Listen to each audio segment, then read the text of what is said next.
বিজেপিৰ গাঁও চলো কাৰ্যসূচীৰ অংশস্বৰূপে বুধবাৰে সৰুপথাৰৰ ৰজাপুখুৰী শ্যাম গাঁৱৰ বৌদ্ধ মন্দিৰত উপস্থিত হৈ জনতা সম্বোধি বক্তব্য ৰাখে মুখ্যমন্ত্ৰীগৰাকীয়ে। পৰৱৰ্তী পৰ্যায়ত বিভিন্ন জাতীয় সংগঠনৰ সৈতে মত বিনিময় কৰে মাননীয় মুখ্যমন্ত্ৰী হিমন্ত বিশ্ব শৰ্মাই। নিশা গাঁওখনৰ বৌদ্ধ বিহাৰত প্ৰাৰ্থনা কৰাৰ লগতে ৰাইজৰ সৈতে উৰণীয়া চাকি উৎক্ষেপন কৰে হিমন্ত বিশ্ব শৰ্মাই। প্ৰধানমন্ত্ৰী আৱাস যোজনাৰ গৃহ পৰিদৰ্শন কৰে। লগতে শিশুসকলৰ লগতো বাৰ্তালাপ কৰে মুখ্যমন্ত্ৰীগৰাকীয়ে।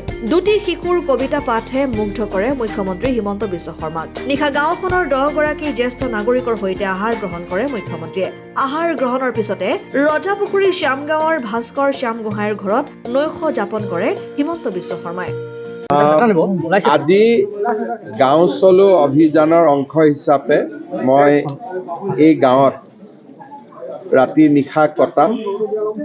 আগতে মই এই গাঁৱলৈ অহা নাছিলোঁ, কিন্তু এই গাঁওখন 100 বছৰ পুৰণা।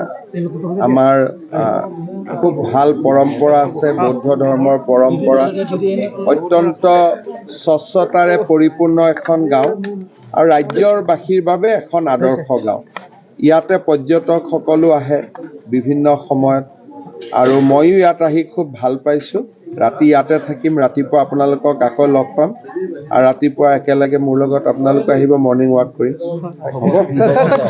সৰুপথাৰৰ পৰা পৰাণ গোস্বামীৰ ৰিপৰ্ট, অসম আদিত্য।